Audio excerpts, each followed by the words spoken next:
I also wanted to mention, for those of you who may not have brought it up attention, but this is sponsored by the Colorado Talent Recruitment Network, located at CTRN.org. And for those of you who aren't members, and for those of you who are recruiters who are looking for work, we have seen a big uptick in job postings on our forum. So, and membership is free.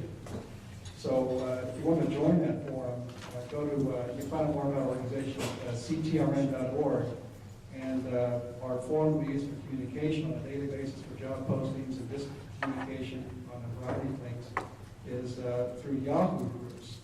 So if you go to Yahoo groups and look up CTRN or Colorado Talent Recruitment Network, it might be under the old name Technical Recruiters Network, we're now called Colorado Talent Recruitment Network. Sign up, subscribe, and if you're looking for it, it's a great place, another outlet for you to look for work. Recruiter or HR professional. Anyway, I want to get on with our next speaker here, Tom Steele. Tom's going to be talking to us about the moving the recruitment strategy from Web 1.0 to 2.0 and beyond. Now, Tom originally worked for Technics.com. Remember Technics.com? That name ring a bell? Back in the late 90s, early 2000s, that was the #1 technical job site in its day. And now, for the last 5 years, Tom's been working for what we call Jobs to Web.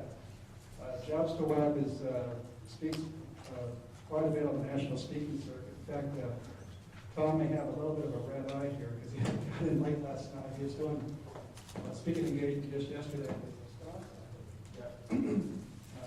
And so we're fortunate to have him come out and spend this time here with us today. Anyway, Tom's been with Jobs to Web for the last 5 years. He works with companies in transforming their recruiting strategies from 1.0 to 2.0. These strategies radically shorten the commute between your jobs and the people you want to hire. The result is that you hire better people faster for a fraction of the cost. Tom will show us how we can leverage the latest innovations in technology to make recruiting more strategic, efficient, and accountable, and even more enjoyable. And he'll also talk about the coming Web 3.0 and what that means and how we could utilize that. So please welcome Tom.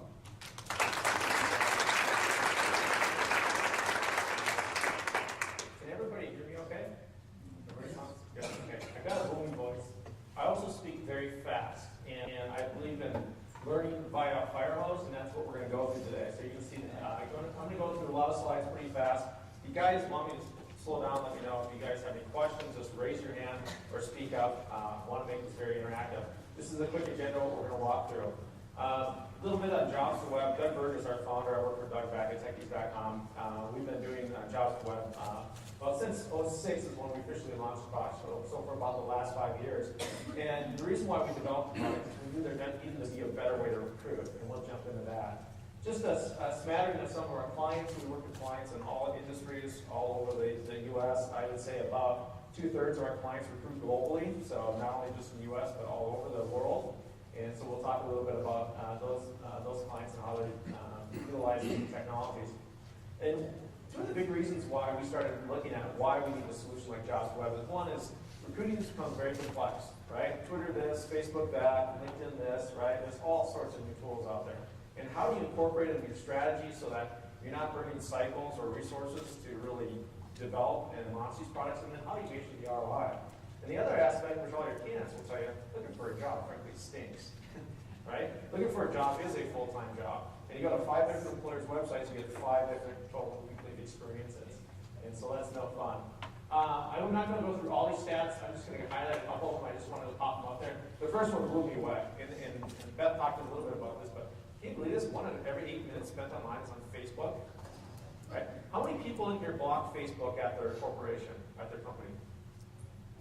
Yeah, block it so you can't get on it via your computer, right? Number of hands. But I guarantee you, even if it's blocked, people are going here. It's access to Facebook, right? They totally are. The other one that blew me away, and I just saw this stat yesterday, the company that wrote the book M Factor for recruiting millennials, they came out with this bottom one. 38% people who blog it, or I'm sorry, people who blog it, 38% more traffic to their career site. So if you don't have a career site blog, I would encourage you to go out there and create one. That one just blew me away. The other thing too is, we talked about mobile phones. We need to start creating mobile-enabled career sites. We do it for our clients all the time. And so that the experience I see on my mobile phone versus a computer is a totally different experience. It's much slimmer, less rich in navigation on my mobile phone, quick call to action, whereas on my computer I can have heavy graphics. If you look at the left-hand side, if you guys don't know what that is, it's a QR code. If you ever check in online to get on an airplane and you check in on your phone, that's what they scan as a QR code. All you have to do is program the QR code to take you to tell your phone to do whatever. So I scan the QR code with my phone. It'll basically command my phone to do what that QR code says. In many cases, it's sending you to a website. And for our client KFC, they in Chicago and in Indianapolis, they wanted to do a big push for hiring store managers and assistant managers. And so they put a sign up in the front of the store saying, hey, interested in jobs, specifically these two types of jobs, scan this QR code and look at our jobs and join our talent community and go on to apply. 42% of people that scan the QR code apply to a job. Right? Let me throw another stat. 8%, on average, 8% of candidates that go to your career site will apply. So would you rather have 8% conversion rate or 42% conversion rate? And if you think about these mobile devices that we have now, they don't call them cell phones anymore, right? They're smartphones and they're mobile devices. In fact, the smarter the phones get, the worse they are at calling people, right? I can text Facebook, but I can't make a darn phone call. And that's pretty much the way they go. And when I came out of college, there was no web. Well, it was, but there was no job boards yet. And so I went to the papers, looked for jobs, circled the Sunday ad. And the reason why the job boards, which was really what defined Web 1.0, got so popular is because instead of me as a candidate coming in and having to circle the Sunday ads and faxing my resume, all I had to do is say, I'm interested in financial analyst jobs in Denver. And then anytime somebody posted a job like that, it emailed it to me. So it made it really easy, convenient. But we noticed over 5 years ago, where we were at the job boards, that people aren't using those tools anymore. In fact, 5 years ago, when we were running a job board called Hot Gigs, we found out that a majority of our traffic to the jobs that our clients put on our websites was coming from Google. In fact, CareerBuilder Monster will tell you 80% of their traffic comes from Google. Right? So wouldn't you rather be in Google and get those eyes first versus them going to CareerBuilder and seeing your eyes? When we started this 5 years ago, MySpace was around, right? And MySpace was one of the sites we went to. Facebook was still privatized for college, and Twitter wasn't even a thought yet. But MySpace, has anybody go to MySpace recently? Yeah, so you see MySpace go away. So we're going to jump in and get into the details of all these tools here in a little bit, what it means for recruiting. But we still see the majority of people spending their budgets in Web 1.0, but there's 100 times the candidates searching over Web 2.0. And we're going to talk about this thing called multimodal communication here in a moment. And for most people, there's a whole strategy shift going on. You've got your career site that talks about, hey, this is why it's so great to work with us, right? You've got your ATS that has all your job recs and manages applicants, and then you've got your HRIS that when somebody becomes employed that manages all that. But what was really missing in here is what we talk about is what we call a recruitment marketing platform. And what this is going to take everything in your ATS and take your career site and put it on steroids. So it's going to get your jobs out there in the channels where your candidates are spending time online. It's going to help you build a talent community. It's going to help you with referral marketing. It's going to have recruiting analytics in the back end. So when you sit there and look at this financial analyst job in Denver, you'll know exactly which websites to post it on to get the best quality candidates. Because how many people in here are getting lots of candidates already? Right? How many people are getting quality candidates? Not as many hands went up, right? Even I've got clients like Microsoft and Apple. They say we got thousands and millions of candidates, but they're just not the right people. So they struggle for good talent too. So you don't have to be a big guy to struggle for talent. We see companies in this linear style of recruitment, and our ATS is put recruitment on a conveyor belt. I post a job on CareerBuilder. I get 200 resumes. I hire the best person. The other 199 are disposition off the rec, which we call goes into your trash bin of your ATS. The next time the job in the middle, you'll post that same job again, get another 200 candidates. And so you're purchasing somebody else's talent community over and over and over again, usually CareerBuilder or Monster or somebody like that. When we say, what happened to the other 199? Should they be in your talent community? Shouldn't we remarket out to them?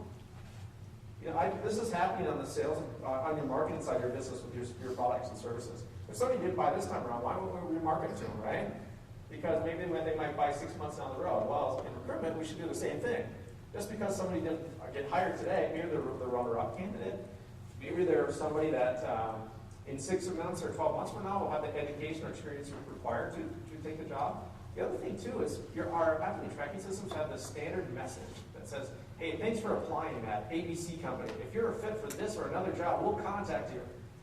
So a lot of candidates will apply just to throw their name in the hat, even if they're not qualified for the position. But as a recruiter, you say, here's the job requirements, here's your resume. Do they fit? Good. If not, trash, right? So that's why we need a talent meeting. We'll go into details on that. So when I talk to a lot of companies, and I say, why is Microsoft and Taco Bell, why are they such recognized brands? Well, when I look at where people are advertising online, this is pretty much it, right? Where it could be that. There's a lot of channels that we're missing out on as employers and where we can put our jobs. And frankly, a lot of them are free to use. Like Indeed and Simply Hired, they do have free sections. There's also 20 other job aggregators that most people haven't heard of that are great sources of traffic. We partner with a lot of them for our clients so we can get this traffic section. They're free to use. Oh, and the new way to pay for online postings is not to pay to post a job. It's paid for click traffic, right? So that's the Indeed approach, right? I don't pay to post a job on Indeed. I sponsor a job on Indeed. If somebody clicks on my job, then I pay them a fee for that. It's called pay-per-click marketing. And we even have some of the boards we've negotiated where our clients are only paying for resumes now, right? So move to that. Even the big guys, we've convinced Monster to do it. You know, put your money, if you think your job was so good, right? Put your money where they want it, right? So real quick, we believe every job is a campaign, and most people today, you get your job on your career site and on your job boards, right? But there's a plethora of other paid or channels online where your jobs can be showing up. The problem is we're just not distributing the jobs out there. The other thing too is if we go to, like, if we buy, 200 postings on CareerBuilder, we're throwing as many postings as we can, like every job on CareerBuilder. But does every job work on CareerBuilder? No. Very, you'll find a handful if that will work well in CareerBuilder. So being able to multicast your jobs and put them into the right channels online, so that gets you the best high quality candidates. So instead of getting 200 candidates per posting, why not get 30 quality candidates? Right? Less time for recruiters to sift the resumes. It's going to make it much easier to market to these folks. In the past, we don't have so much, I guess I call it crap that we do. When we look at Google, I always ask people, what keyword do you want to show up for? So I want you all to think about, okay, if one of my jobs was to show up on Google, what would somebody type in and find it? I want to volunteer. In fact, if you volunteer, you get a Recruiting Geek sticker. Human resources generalist. Okay, customer service, good. What was the last one? Human resources generalist. Yes, perfect. Who said that? Well, hand out goodies and I get people to participate. Those are great. And the only other thing I'd add with that is location, right? So human resource generalist job in Denver or Aurora. So you add the keyword phrase, and that's what you want to think about. And unfortunately, your applicant tracking systems just aren't read by Google. Google can't dig into the search functionality and get inside the ATS to pull up the data. And the keyword phrases, when you think about when you look at your jobs, that's what really become what we call the new neon sign of the web. And companies spend millions of dollars every year to market their products and services with search strategies on Google. So we don't have to do that in recruitment. I don't have to spend that much money, but we still need to create a search engine marketing or search engine optimization program to get ourselves on Google, so that those 3 to 5 hard to fill roles that we have, that we can get them highly ranked and start getting traffic from the search engines. And when I just did Denver civil engineering jobs, there's a couple things on here, but if you look, the very top are the ads of Google, and the very right hand are the ads. And that's really search engine marketing or pay-per-click, so I pay Google for that. Or if I'm running the ad and somebody clicks on my ad, I pay Google for that click. We really want to focus our clients in the main organic area. This is what's called search engine optimization, or SEO. And that's where the majority of the clicks come from. But look who's shown up. Job aggregators, Simply Hired, CareerBuilder, Indeed. Right? These guys know that this is where the candidates are going to. So as employers, we need to build a strategy. This is why these people are calling us and saying all of our candidates on their website. Because that's all they're already getting them, right? But we need to get them And wouldn't you rather have somebody go from Google directly to your website versus from Google to Career and then to you? So when you start to look at how you build out your search engine optimization strategies, this might be a little bit small for the people in the back, but what you want to do is think about your types of jobs you have open and think about locations like Boston product development jobs or Boston process engineering jobs. Denver financial analyst jobs, Denver civil engineering jobs, or civil engineer jobs, or financial analyst job in Denver, right? So you want to think about the different keyword phrases we want to attract candidates with. And essentially these become like the flypaper on the web for candidates, especially on Google. So if somebody goes into Google and types in Boston middleware jobs, at the very top is a client called Red Hat, and if you click into it, I go to a landing page that talks about Red Hat, and specifically their Boston middleware jobs. So this is a landing page that we've developed for Red Hat that's out there trolling the search engines and getting people to come in and land on this page. Now, this becomes the new homepage. A lot of people say their career site is not a source of traffic, it's a destination. I disagree. I think your career site is a source of traffic. This is the destination. And I can tell you, across most of our employers, for every 30 completed applications they get, they have one hire from Google. From Career Builder, it's 220. So this is why you want to do Google. And if you look here, it's just not a flyer guide. If you go to your ATS, how many of your ATSs is there other actions they can take besides applying to a job? Right? It's usually apply or goodbye. But with Red Hat, what they have in place is I can look at the jobs and apply, but look here, email jobs to me. I can have jobs emailed to me. I can add an RSS feed into my browser. I can hit the tell a friend feature, share it out to my friend network, and then look, I can connect with them on Facebook, Twitter, or LinkedIn. So besides applying for a job, there's 6 other actions a candidate could take when they came here. This is why only 8% of people go on to apply, because you only give one option.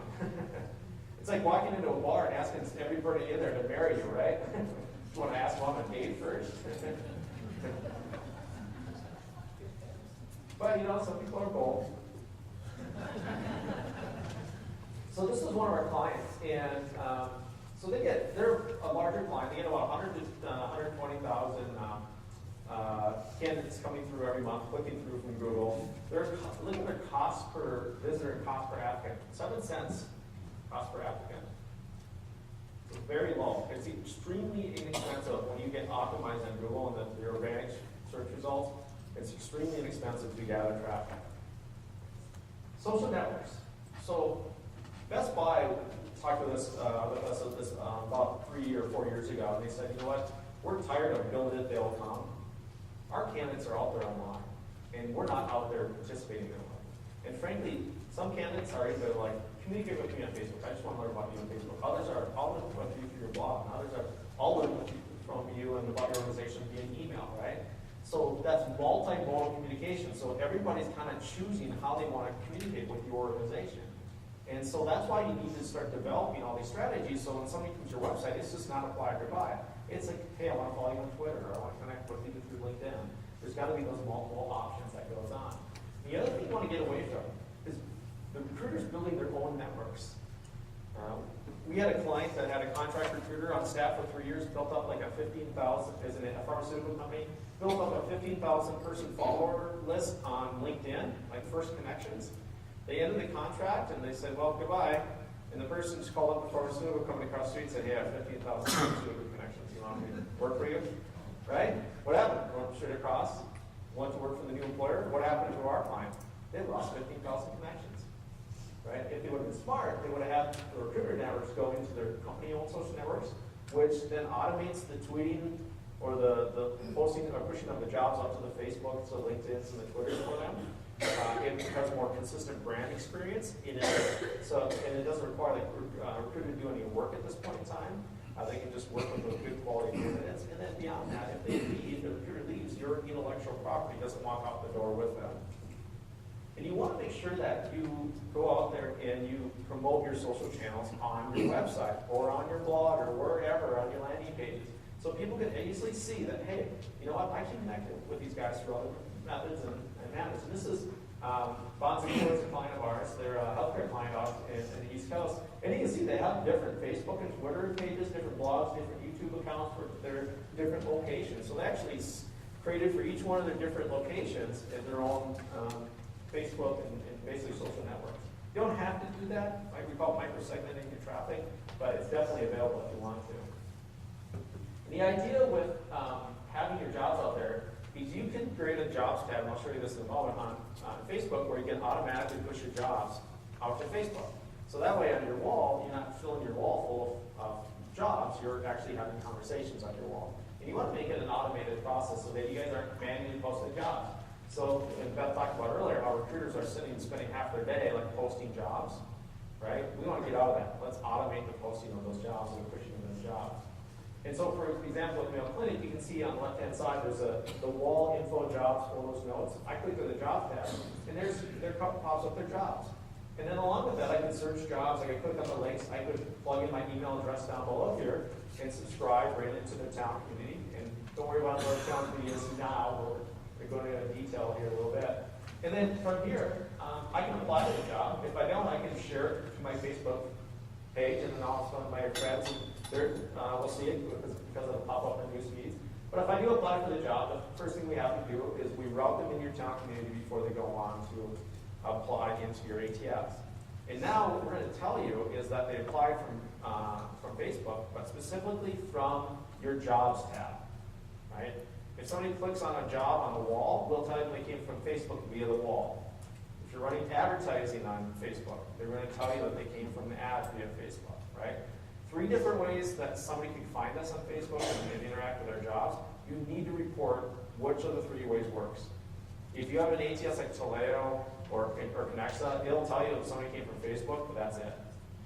Right? You will not know how they found you on Facebook. And that's key and critical because most of our clients wanted to get into Facebook ads because it's cool how you can really drill down on the demographics of Facebook ads. But boy, the Facebook ad results are abysmal. It's horrible. In fact, we tell our clients, don't do it. So we started monitoring the social network traffic last year really heavily. Because every time we went to one of these events, people were like, social network this, social network this, social network this. And all of a sudden, like, I started having conversations with people saying, hey, if I get myself on Facebook and Twitter, it's going to solve all our recruiting needs.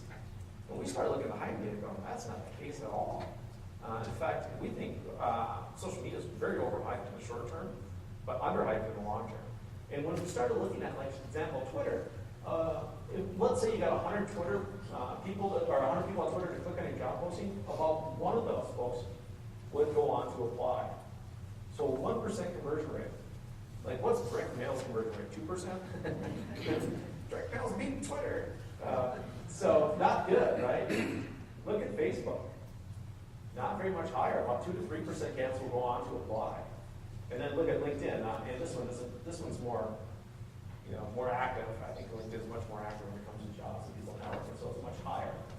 So what do we conclude from this? Well, Twitter's a very passive network, right? People are out there just following companies and looking at their jobs and just keeping aware of what they have available. Facebook's more about the conversation. In fact, we started looking at when people would apply to jobs, candidates would apply to jobs, and when they join our clients' Facebook pages, they always join the Facebook page after they apply to the job, and it's usually like, hey, I applied to this job on such and such date, what's the status of my application?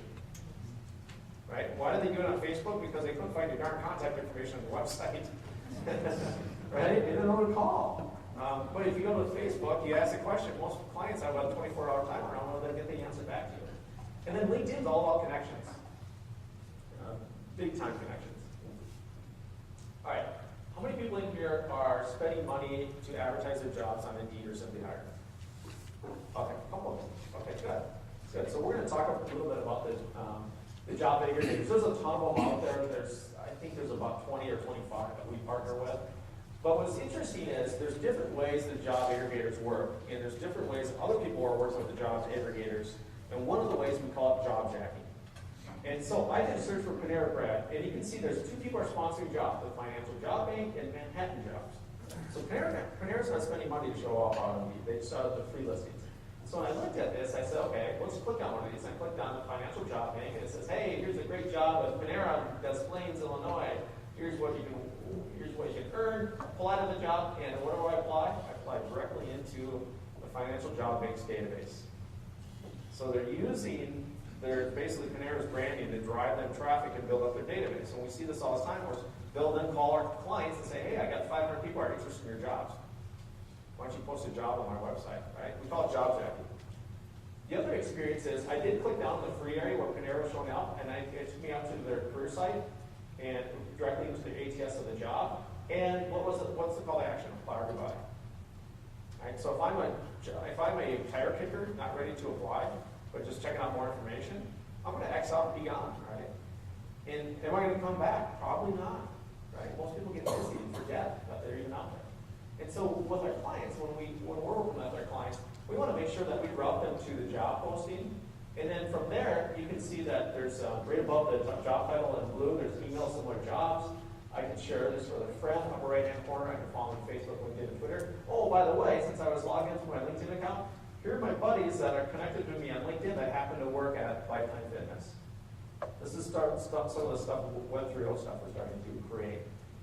So it makes it a much more personalized experience, because now when I go to your website and I log in through my LinkedIn API and I say, hey, I'm interested in jobs here, it'll show me all my friends that currently work at this company that I'm connected to at LinkedIn. And now, if I want to, I can backdoor my way around the ATS system, go to the recruiter or hiring manager or my friend internally and say, okay, tell me about this role. Who's the hiring manager? Can I send over my resume to them? Right? Much more interactive experience. Candidates love it. Because when they apply to the ATS, what happens? Usually nothing. Yeah, exactly. You never know. I love that answer. We'll use that. I'll give you a sticker in exchange. And the other thing too is you want to start to track your source of visitors, so which sites are providing you the best traffic. And then beyond that, what keywords are candidates using to find you? So we had a client last year, Texas Health Resources down in Dallas. They had 30 hires from Indeed in Q2, and they're doing sponsored spend on Indeed. And their ATS just read Indeed. Well, we have the metrics in the back end. We'll be able to tell them whether they came from free Indeed or paid Indeed. And of the 30 hires, only 5 came from the paid area. The positions that they were focusing on in the paid area were occupational therapists, physical therapists, telemetry nurses, and periodontics. They didn't get one hire out of those 4 roles. Right? So what does this tell us? Turn off the spend now. Right? So we stopped spending money for those roles. And we found that the lower level roles worked really well on Indeed. And then look at the conversion rate. So how many people, if you work with an ad agency to spend money on job boards or campaigns? Few of you. And what does a typical ad agency do? They say, okay, you want to hire 30 people over 3 months, so why don't you give us $20,000 a month, we'll go spend the campaign, give us a total $60,000 budget, we'll spend the campaign, and then at the end of 3 months you sit down and you analyze the results. And oftentimes it didn't work, right? Well, that's too late, folks. What you can do real time is have wired up with a conversion funnel that says, okay, let's say we run the program for 2 weeks, we only have a 6% conversion rate. You know, it's not a great conversion rate. Do we continue to do the media, right? Or do we change our media? Or do we look in the back end and look at the candidates we're getting for this media program to figure out, are they quality or are they mediocre? If they're great, then keep going with the program. If they're bad, we need to retweak things before you blow through your budget. So it gets you a better yield on your marketing dollars. But the last thing I want to leave you with here is there's a lot of sources and places online where you can push your jobs out there, a lot of channels. You need to get a multi-channel strategy, get out there in the channels where your candidates are seeing, especially your key demographic, number one. And number two, get the traffic driven directly back to your website. Either a landing page, a job page, but directly back to you and start to build those talent communities. So we're going to jump into talent communities. You guys, I'm going to read what the bullet points on the right-hand side. But what I want to focus on the talent communities is really it's a database. It's a database of all the folks that you can see. There's past applicants, so people that are in your ATS and apply in the past. Let's get them out. Let's market to them. You guys are already sitting on a talent community. It's a gold mine. We just need to get it out of your ATS and start marketing to it. ATS systems are not set up for marketing jobs. I know they got the job agents and they can do it, but it's crappy. I can tell you that. It's terrible. I've signed up for a few. And what happens with most of our clients today is, with their existing system, they got their career site, but it's apply or goodbye. So all the passive, so those 92% that don't apply are lost. There's at least a 50% drop-off we see across most clients in people starting to apply but not finished filling it out. And why is that? Because they're doing it at work. Right? Yeah, don't want to get caught by the boss. You get a sticker for that. The other aspect is they get into your apply process and they figure out it's going to take them 40 minutes, right? Which they're in step 1 of 25, right? They weren't prepared for that. And number 2, they don't have all the information, so they think, well, I'll come back later tonight and do it. But then they get home and like the new episode of Dancing with the Stars comes on, and the little Kendra and Playboy thing was all that shocking stuff that's going on with that. And they just get distracted. They just never come back. But if you have a talent community, we can remarket out to them. The non-hired are equal dead. So that means those 199 that we did hire that go in the ATS trash bin and never be seen again. And then the HRS folks are, the hires are moving to the HRS. So, what do we want to do? We want to start capturing the passes, right? Those people that dropped off during the application process, we want to start remarketing to them. So by doing this and having every candidate join the talent committee before they apply, ADP increased the number of completed applications last year by 40%. Right? And so a lot of those people that don't complete the applications are your better qualified candidates. Kids get fed up. Right? The people that go through the painstaking 40-minute process are probably people you don't want to hire at the end of the day. The non-hired are recycled, so we can reach market to them. The reason why this is so important is our client Mercer last year, they had a person that applied to a senior level consulting job. Was not qualified, they just disqualified right after rec. But because that person was signed up to hear about Boston consulting job, they emailed another Boston consulting job. This time it was about a month and a half later. It was a middle, like a medium or middle level role. This person came back and applied to get hired. They asked them, why'd you apply to the senior level role? And they're like, you didn't have the middle level role open. So I just applied to this role, throwing my name in the hat. Figured you guys would contact me. Well, luckily the talent committee did, and they hired that person. So a lot of candidates are applying to jobs that they're not qualified for your organization, just figuring that you, the recruiter, will do a good job of finding them another job in your organization, right? But that just never happens. And then the last thing is employer referral and internal mobility marketing. I don't know if you guys have seen it here, but it's really happening in Silicon Valley. The hiring boom is just taken off in Silicon Valley. I mean, it's just nuts right there right now. And I think it's going to come to the rest of the country as well. And so a lot of these companies that have talent that was just sitting there idle, waiting for the market to turn around, they're jumping ship and going someplace else. So why not let your internal employees know what great opportunities you have at your company? So these are all the ways that we can drive people into our talent community. I'm not going to talk through all of them, but the one thing I do want to capture and talk about is, I imagine a lot of you do it. How many people in here do campus recruitment? How many people at the campus recruitment, the call to action is the person hands you a resume? Right? Just a few hands. A lot less hands went up than yesterday. That's good, you know. I graduated college in '95. I did that. I had my resume in '95. You think we should progress since then? Right? So for a lot of our clients, why not have that QR code?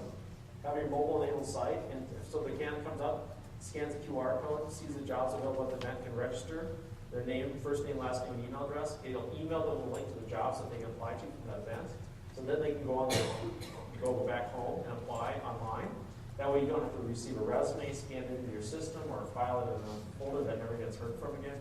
We can take that the candidate came directly from the event.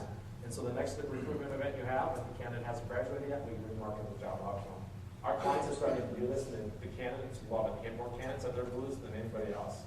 Because it's more interactive, it's more fun, and frankly, most millennials graduating today have an iPhone or some sort of Android phone anyway, right?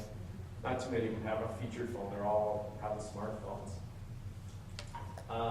So as you start to grow your talent community, you're going to spend less money on job boards and those expensive sources on the left-hand side. We have many of our clients that use very little in the way of the big job boards anymore. And we've had clients that reduce their budgets millions of dollars on those job boards. And for a lot of our clients, they're seeing 30 to 40% of their hires now coming out of their talent community. And again, the reason why that you need to build your own talent community is when you purchase a job posting at Career Builder, you're purchasing their talent community, right? So why not create your own? And then the idea with it is to have a back-end system that automatically markets jobs. Your marketing marketing department probably is already doing this with your customers. So they're getting automated communication going out to your customers about new products and services you have to offer. So why not do the same thing on your side? So when you post a business analyst job in Chicago, it looks through your talent community and identifies Bill Smith is my Chicago analyst, and then sends them an email with a link back to the jobs. And then you can track the activity. Did Bill, how many jobs did Bill look at before he came back and finally applied? So with our clients, I'm just going to have you guys focus on the very right-hand column here. This is across one of our large retail clients. 28% of people that join the town community don't apply for a job until at least 30 days later. About 1/3. Think it's wise to have a town community now? Hopefully I've got you guys convinced. So career sites. How many people in here love their career site? Boy, not one hand went up. How many people in here are going to revamp their career site this year? Yes, a lot more hands went up. So most career sites stay. They do. They're still stuck in the Web 1.0 world. And most of them are all about the company, right? Here's why we're such a great company, and here's why we're so awesome to work with. But they're not about the candidate. And frankly, the candidate just wants to find a job and apply when they come to your website. They want to read your benefits, your culture, all that other stuff. They'll do it after they get called in for an interview, so they're prepared. But they don't do it up front because it's, applying for that 40-minute job, 40 minutes it takes me to go through the ATS is painstaking. Here's what not to do with the candidate, with your job site. So this is General Mills. I'm picking on them because they're not the jobs for a client. And when I went to their job search section, I thought it was cool they had Facebook, Twitter, YouTube. I didn't click on to see if it's actually for their corporation or for their careers. But when it does the job search, it asks me to log in or create an account. I'm like, all right. So I click to the next page, and I think they're using Access. So it wanted me to create a profile. I'm not going to create a profile and go look at your jobs. I mean, come on. Most people don't even want to create a profile to apply to your jobs, right? So then I did see that they had some Explore Careers. They had a bunch of links to all human resources, information services, etc. And then when I clicked on it, I said, sorry, we can't take you to that page right now. Check back in soon.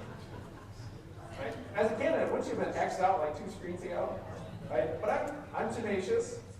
So I hit return to homepage, and where did it take me? To generalmills.com, not to their career site, but to the main homepage of their website. I hope they fix this sometime soon, because they're losing major candidate traffic right now. So my point is, a lot of employers, this is the architecture of our career site, where we got the homepage, we've got all these pages talking about us, and then we got an ATS that runs the job search and requisitions. And we want everybody to come in through that main homepage to learn about us. And that's like making everybody go through the front door of our house, but there's all these side doors, windows, and back doors that people can come through and learn about our organization. So what's important is that we just wire this up. So, people are out on YouTube or Google or Facebook or LinkedIn, that they're coming in and landing on pages that are relevant to them, the way they do their searches, and then immediately they can take action into applying for a job. You never want to make the apply button more than 3 clicks away from your main page. You never do. 3 strikes, you're out. 3 clicks, you're out. And when we started monitoring client traffic or candidate traffic for one of our clients, it's based upon 1 million visits. And we saw that 90% of people are going to job profiles. I'm going to show you what a job profile is. A job profile is not a job description, right? A job description is you have 3 years of this, 4 years of this, and this education. A job profile is what's in it for me. What's in it for me to be a civil engineer in an organization? Like what kind of project do I work on? What cool stuff and technology can we deploy? And then company content, only about 7% of people were ever going to that. That's your culture benefits about us. And then searching for jobs where they're going to the ATS and looking for jobs. 3%.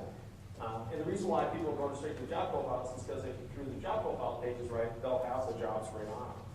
The other thing too is that we track click traffic. So as the storm blew through that made me reroute to Cheyenne yesterday, Denver Airport was in the red, right? Which is bad, but for us, red is good. These are the hot zones. And this is where we want people clicking. And if you look at the very right-hand corner, at the very right-hand top is searching by jobs by keyword. This is searching by, I think it's by category. This is by location. This is by some featured job opportunities. Just above that is the talent community. So we can track where people are clicking on the screen to see if they're taking the right actions and to maximize the conversion rate. Because you never want somebody from your website not to take action, right? If you can prohibit it. But the problem is the gentleman on the far left, and then you can't really see him, but going across the right-hand side, these are all features of their employees in different roles. And if you click on it, it pulls up their testimonial, and the profile of their job, and then also the job's on. But you can see candidates aren't clicking there as much because they don't recognize that they're clickable graphics. So we're actually changing and making those into buttons. And if we get 1% more people to click on there and take action, that could be all the difference in the world. You only have to be in the right place at the right time, right? The recruitment, right? So why not do that everywhere we can? So, now, some of our clients, we do host their career sites. Others, they still have their ATSs, and they have to host their career sites. So instead of searching through the ATSs, we give our candidates these portable search widgets. So people can search by featured job categories. People can search by a map. This is how Thomson Reuters does it. They have their big locations featured like Bangkok and Poland and India. If you go to American Express's website, this is how they do it. They like the drop-down box. And then we also have a search by keyword. So we're give candidates multiple ways they can search, right? Somebody want to chase links, somebody want to search by a map, somebody want a drop-down box, somebody want to just do a free-flowing keyword search like they do in Google. In fact, the keyword search box is one of the most popular ways people search because they're all Googleized, right? We're just used to typing text and doing our searches.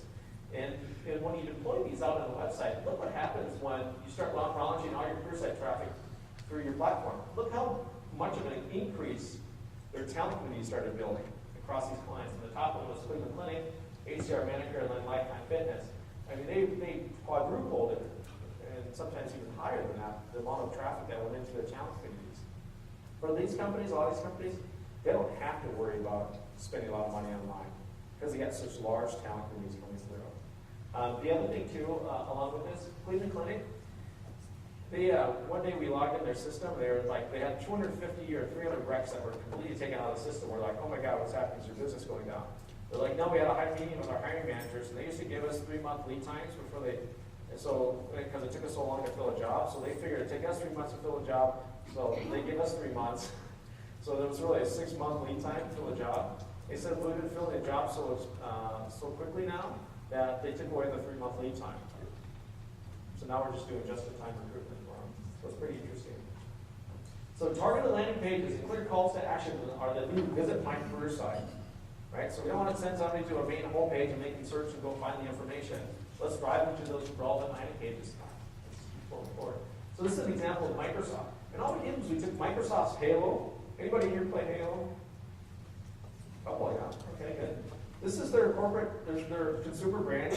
We just took it and redeployed it for employment. So you're going to your marketing teams. If you're not working with your marketing team in recruitment, go do it.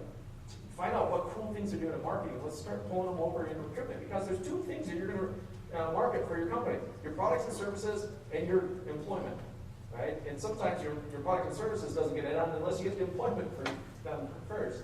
And you can see they've got, this is the key messaging. So this is the job profile I was talking about. You got the jobs down here. They can join the talent community. They can add their RSS feeds. They can tell a friend. They can actually sign up to hear more information about 343 industries. You can join this Microsoft talent community at the top. So many different calls to actions that they can take. And you can build out these landing pages for things like career paths, for locations. So if you're a company that builds out locations, you can, and expanding, why not build out locations? Lifetime Fitness reduced their new club opening costs from 30 grand down to 2 grand by doing this. Business units. And then you can put in things like testimonials. So you got an associate here talking about why it's great to work in this business insurance jobs at Travelers. Products and services. So any engineering firms in here? 1, 2. So think about the cool stuff that you guys build and work on, right? Why would you want to make that part of your employment marketing? Because if I'm an engineer, I want to know what I'm going to work on, what cool stuff. I want to build the next Olympic Stadium, right? That stuff is cool. That's what's going to attract people. Why not put it on a page with the jobs on it so people know what's going on out there? Most people just, the websites are just boring.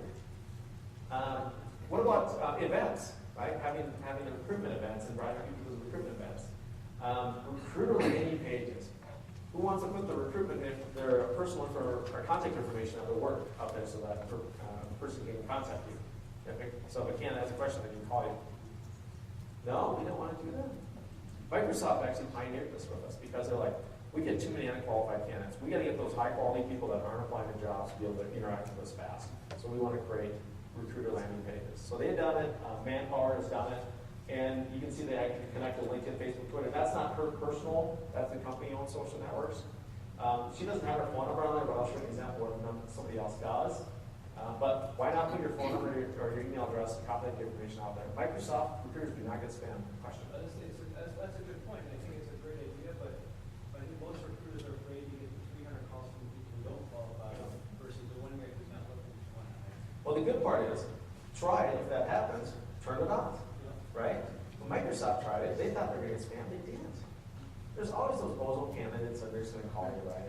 And you just tell them to go away. I mean, just get It's like I was talking to you yesterday. I'm like, the new stalking is the Facebook creep. But since it's Facebook, it's cool, right? It's acceptable. So when you Facebook creep each other, well, that's how you get Facebook. Event pages. So if you have a job fair coming up, why not put a job fair page out there that tells you the location of the event and what to do to take action on the event, even if it's in print or online. Anybody here hire military personnel? Is it easy to take what the person did in the military and apply it to what role they're in your organization? I see head shaking, right? It isn't. So with Microsoft, what we created is a military decoder. So you will come in here and you select what military branch you're in, what role you're in, and it will tell you the jobs that Microsoft does. So I'm going to tell you it's not easy to do this. You'll have to sit down with people that work at your company for the different military branches and create kind of the framework on the back end. But once you have it created, boy, it works great. And Microsoft, I think, is like the second largest government contractor. And so for them, this is necessary. In fact, if you Google or if you go to westillserve.com, this is the page that pops up. What about diversity? How many people in here is diversity important to you? Right? And how many people think that somebody goes and types in Latino jobs into Google, right? Doesn't happen, right? They type in civil engineering jobs, because that's what they are, civil engineer, right? Or financial analyst. So being able to highlight your diversity programs that you have so that you can drive diverse candidates. And you can put tracking codes on here, so if candidates come here and they apply to your diversity page or join your talent network or talent committee on your diversity page, we can tag them as a diverse candidate. We don't know that they're specifically diverse, but we're getting a pretty good inkling that if they're on this page, they are diverse. Campus. How many people want to do campus recruitment? I think I asked this already. Not a problem. Good. So, in this case, they actually created a Michigan State page. This is a Hanover. Our client Stryker does this as well. What they do is they go to the career services office and they say, hey, we create this landing page for your candidates. We used to send them there. And when candidates come in, or college students come into the career service office and say, hey, I'm looking for a job, who's coming in, they're like, go check out this website. And it walks the person through, like, what's going to happen. If you have any questions, contact Zach. Here's his email address. Here's the calendar events. Oh, if you want to get considered at our next hiring event, apply here. Start the process now. So if they're working in conjunction with their career services office and say, hey, we've got a landing page, we've got a website built for your campus and your candidates, right? So Lori from Stryker spoke at our users conference last June. She already filled her quota for the next fall for new grad hires. Now it's in June. So she's way ahead of the game when it comes to recruitment.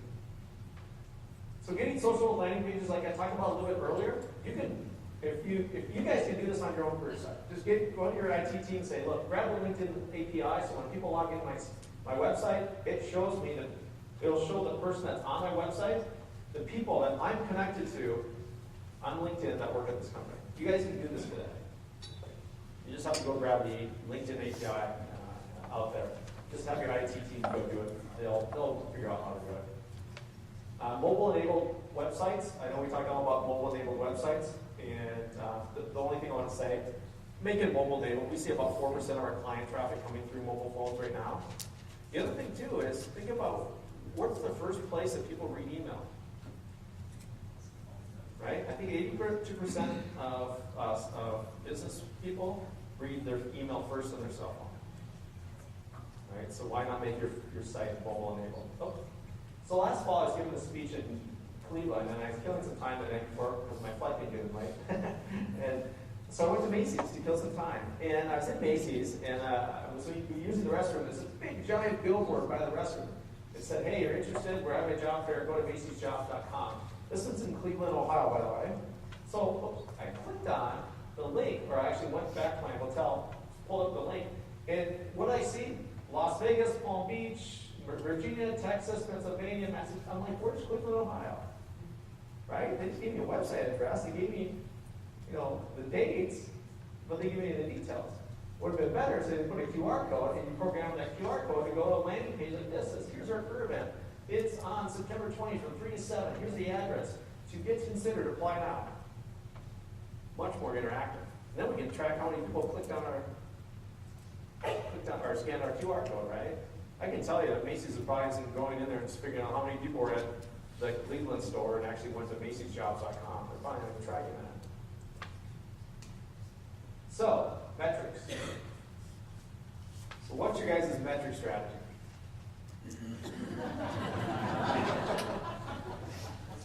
Right? How many people is that your metric strategy right now? Right? Majority of people, unfortunately. Or it's our recruiters tell us what's working, right? That's never good either. So the one thing is you don't want to rely on your recruiters to tell you what's working. You don't want to rely on candidates to tell you where they came from. Candidates don't care. They just want to fill up your darn 40-page app and get applied, right? And frankly, a lot of them just say, well, I found you on the internet. That really narrows it down, doesn't it? All right. So we want to get away from some of these things that you see here. We want to get to more so real-time metrics. And to have an analytics engine on the back end so we can start to look at where's the traffic coming from. And so we get real-time visibility, and they're like, in this case, 14% of our traffic came from Google, 9% came from email subscription, which is our talent community. We can start to see, okay, what are the big buckets of drivers of traffic? Is it direct? Is it search engines? Is it the job aggregators? Who's driving us the traffic? And then beyond that, it's like, what keywords are they using to find us, right? What are they typing in to find us?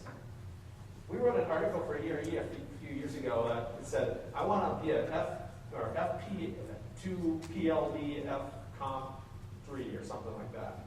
It's like, what is that? That was a job title of one of our clients. It was like a payroll something or another, but I'm like, okay, who searches by that? Nobody. So it's like we took our job titles and we made them cryptic. So we've got to pull them up and make them into candidate speak, right? You say tomato, I say tomato. So looking at what candidates are using to find you, what maybe the time they came to find you, where they were online, and then where were they sitting, right? Were they in the United States, India, Pakistan, Canada, Uganda? What's amazing is we see people, I'll talk about that in a second, so let me show you the slide. But then you have access to your talent community. Now I got this available so the names and email addresses are blanked out. So now you can start to use the talent community if you want to, as a CRM tool, where you can start assigning recruiter owners, your contact dates, putting in notes. You can do look up recruiting stats.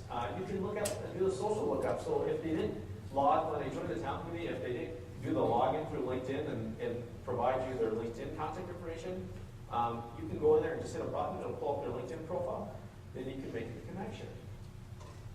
Then you can start to pipeline your talent. So if your recruiters recruit by discipline or by location, you can start to group the people that join your talent community based upon their location or their discipline, or maybe even a competitor. Right? So everybody that joins from a competitor, maybe you want to market to them. And so you can see with, I think this is Microsoft, they got reliability engineers is a big group for them. This is an old screen cap to grab, but software engineers, testers. Reliability engineers is so big for Microsoft because of the Xbox recall a couple years ago where they had like billions of dollars in Xboxes that were returned and had to be rebuilt. The other thing is location. How many people here recruit strictly just in Denver? Right? We have clients in Minnesota, Southeast. They only have healthcare locations in Minneapolis. Their second and third best sources of traffic, specifically for RNs, was Colorado and California. Right, so we started doing marketing programs to attract Colorado, nurses, if anybody's in healthcare client there, and as well as California nurses to Southeast of Minnesota. We see clients all the time that do only U.S. recruitment, but that you see people overseas will come in and look at your jobs. And a lot of times they're probably people overseas on assignment. Maybe it's somebody in the military that's looking to get out of the military, come back to the U.S. and work a full-time job. So being able to track where all your people are coming from is pretty key and critical. And then I also want the talent community, as I group my talent by location.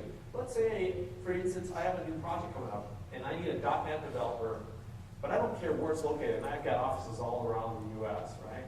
Well, if I'm here in Denver and I look at my database and I say I have 2 .NET developers, but in Silicon Valley where we have an office, we have 50 .NET developers in our talent committee and they look like they're pretty good. Why not post a job in Silicon Valley, let the system automatically email those folks and get them to come back and apply and hire one of those folks? Then you don't have to spend any money. So now all of a sudden you know your supply of labor, or I'm sorry, you know your demand for labor because it's in your ATS. Now you got a talent community that shows you the supply. So I know how many .NET developers I have, civil engineers I have, how many reliability engineers. And then that way, if I have a project coming up and I need to hire somebody, and I don't have enough people in my talent committee, I know I need to go spend money and start marketing to get more traffic coming in. We talked a little bit about this, the conversion metrics. I'm going to skip by this because we talked about the conversion funnel. But this is pretty typical of how most people look at the recruitment metrics, right? They look at job views, applies, and hires. We've got some of our sales reps who have worked for Career Builder Monster, and they used to always saw click-through rates. We said you have 5,000 candidates, right? Well, I only have 200 in my system, right? Because they're selling click-through rates. They clicked on your ad, but maybe they go on and go apply. But there's a lot of other metrics that we can look at, right? Like, how many job views does it take to get me a lead captured? And once I get a lead captured, how many emails or touches do I have to get to somebody to apply, to start the apply process? How many people start the apply process actually complete it? And of those, how many are actually quality, right? And then you can go back here and say, okay, well, how many manager intros did we make? How many offers did we make? How many of those were accepted, and how many were hired? So we started looking at this for clients. One of our clients, we noticed that for every candidate that they offered a job from Career Builder Monster, that candidate had 6 or 7 competing offers. For every candidate that they offered a job from their career site or from Google, had about 1 to 1.5 competing offers. Right? So what would you rather have? You know, the other scenario is you're going to bid out the talent. So when we look at the data, we look at a funnel. So we want to look at how many visitors does it take to get an apply, how many applies does it take to complete an application, how many completed applications result in qualified applicants, then interviews, then offers made and hired. So we're pulling hiring data out of our clients' ATS systems. We're matching up against the jobs web data that we're collecting, and this is where we're getting our clients' full line of sight analytics. If you guys prescribed to the CLC and saw their latest report this last January, this data is going to look very familiar because they pulled it from us. And so what you see here is based upon 2010 results. For some of our clients, this is a handful of our clients. All this data represents 14.3 million visitors, 1.3 million completed applications, and 26,000 hires. So I'm no statistician, but that's pretty good database of stats. So what I want to show you guys and talk to you guys about real quick is I want to focus on the completed application to hire ratio. So if you look at Career Builder, or the career site and search engines, it's pretty similar, about 32 to 33 resumes to get a hire. That's pretty good, right? Look at the job pay grades. 115 resumes to get a hire. Major boards, 220. Niche boards, 120. Social media, 116. And this is the type of data we got to dig down and look into. Guess how many of these 26,000 hires, tell me the percent of those 26,000 hires came from social media. Somebody throw out a number. 5%. You're closer. Somebody said 20, somebody said 5. It's lower than 5. Lower. Perfect. Winner, chicken dinner. So, yeah, 1%. So, like I said, social media is overhyped in the short term, underhyped in the long term. We think it's going to get bigger and bigger. I got 5 minutes. All right. So I'm going to wrap up, and I'm going to skip past this, guys, because you got this in your deck. And what I want to talk about is Web 3.0. I don't have a lot of slides covering Web 3.0 because we're still kind of cooking it up in our little Jobs Web lab right now. But really what Web 3.0 is, it's about smart content. And what we mean by that is things that are intelligent. So smart jobs. So imagine posting a job in your ATS, and now all of a sudden the job knows, okay, if I'm going to go find a good qualified candidate for me, I'm going to go to these websites, and I'm going to e myself to these people. Right? So now all of a sudden the job is doing all the work for you. So that's smart jobs. And that data It's not too far off because if you got all the data behind the scenes that knows where that job performs well, it's just a matter of programming the system in the back end and have that happen. A smarter talent community. So if I have a candidate join my talent community, and all of a sudden it's going to alert my recruiters whenever the person changes roles, changes companies, gets a promotion, gets a recommendation on LinkedIn. So anything that happens in my talent community that's significant for those key quality candidates, it's going to update my recruiters. So it's making it smart, and so it's going to do the work on behalf of the recruiters. The recruiter doesn't have to go out there and look and say, okay, what's going on with Bill Smith? Bill Smith his record is going to automatically update the recruiter. Smarter career sites. So and this is already happening on the marketing and sales side of things, and it's going to start happening in employment pretty quickly. And that is, people will come to your career site and through some sort of API, they'll log in, and all of a sudden it says, hey, welcome back, Tom. Here's your friends that work here. Oh, by the way, since you last left, here's some of the new projects we came out with. So, glad you came back and check out our new products and services. Oh, by the way, here's some of your new friends that joined. And here's the latest jobs that we think would be great fit for you. And here's why it would be great to work on. So smarter career sites versus the static 1.0 where I have to go find all that information. Social media profiles and optimization. How many people have Twitter and have followers on Twitter? Right? Do you know who your followers are? You know anything about your followers? Maybe a handful, right? If that. So now, imagine taking all your Twitter followers, sucking them in, and a lot of them link up to their blogs or their LinkedIn or even their Facebook pages. Why not suck in all that information and start building a social media profile on every single person, whether they're following on Twitter, on Facebook, or LinkedIn? So now you have a social media or a social profile built on an individual. And so if you ever wanted to look in your talent community and say, okay, why is this person good? You can look up their social profile and say, okay, I know this person's good because of X, Y, Z. Oh, by the way, they're connected to Bill over in IT to see if this person would be a good person to have to work with us. Oh, by the way, they worked on this project over here at this company, which is the current project that we have going on in our company, so maybe their skill set would line up well with us. So smart, intelligent content. So in closing, for those of you that didn't get a Recruiting Geek sticker, we have some more. Feel free to grab one. If you click on this logo, when you get the presentation, we can actually link out to the Recruiting Geeks group, where a lot of our clients and people are actually putting in a lot of content. The other thing too is if you're interested, Sean, raise your hand back there. Sean is our guru that covers the Colorado area. We do a lot of career site assessments and jobs assessments where we'll actually look at how sticky your career site is, how sticky your jobs are, look at your marketing program for your jobs, and come back with a recommendation of how we would change and adjust it to make it better. So if you're interested in that, feel free to contact Sean and he'll set it up. So I know, as usual, I ran out of time before we had a bunch of Q&A. Any questions?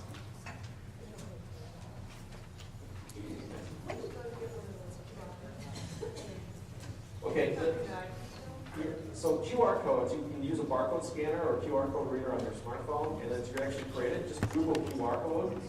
And there's a lot of free sites that'll pop up that you can go in and just plug in whatever you want, and it'll actually generate the QR code for you.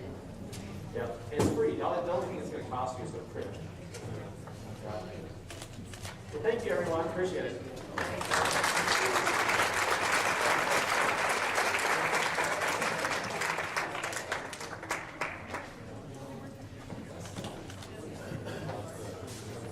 We're going to take a 15-minute break and start back at 10:15.